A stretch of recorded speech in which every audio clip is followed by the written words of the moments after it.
વધુ એક આરોપીના મકાન ઉપર બુલડોઝર છે તે ફરી વળ્યું છે। જે દ્રશ્યો હું દેખાડી રહ્યો છું રાજકોટના ભીસ્તીવાડ ખાતેના દ્રશ્યો છે કે જે આગળ એક આરોપીના મકાન ઉપર છે તે બુલડોઝર ફેરવી દેવામાં આવ્યું છે।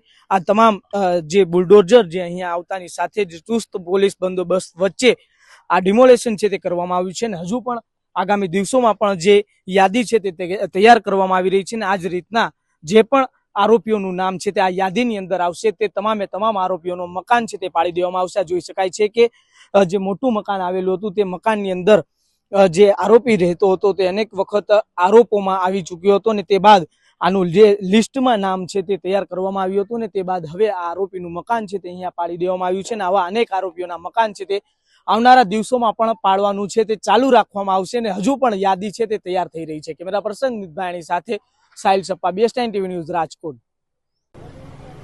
વધુ એક આરોપીના મકાન ઉપર દાદાનું બુલડોઝર છે તે ફરી વળ્યું છે ત્યારે જે એસીપી છે તેમની સાથે સીધી વાત કરીશું।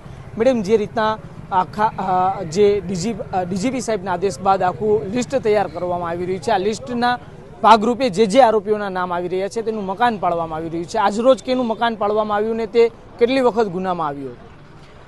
આજે આવા જે અસામાજિક તત્વ અને આરોપી માજીદ રફીકભાઈ ભાણુ અને ઈસોભા દલ આ બંનેના મકાન જે છે એ પાડવામાં આવ્યા છે।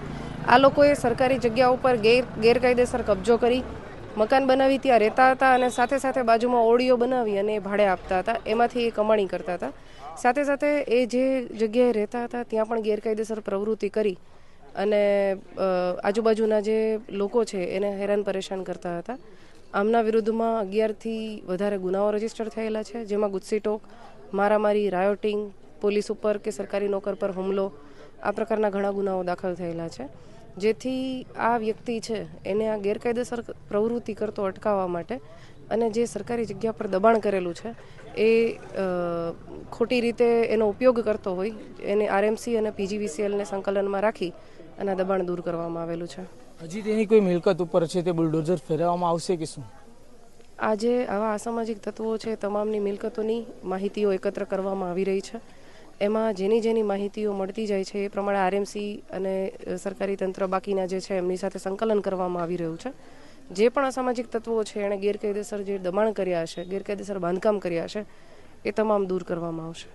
કેટલા આવા આરોપીઓ હશે કે જેનું લિસ્ટ છે તે તૈયાર કરવામાં આવ્યું છે અને આ આરોપીઓ ઉપર એક્શન લેવાના છે?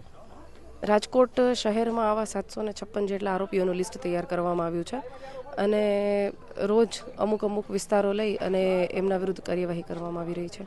જે રીતના જોઈ રહ્યા છો 756 જેટલા જે આરોપી છે જે આદતન આરોપી બની ચૂક્યા છે ને તેનું લિસ્ટ હવે તૈયાર થઈ ગયું છે ને તેના ઘર ઉપર બુલડોઝર છે તે ગમે તે સમયે ફરી શકે છે। કેમેરા પર્સન મિતભાઈની સાથે Sahil Sappa, BS9 TV news, Rajkot.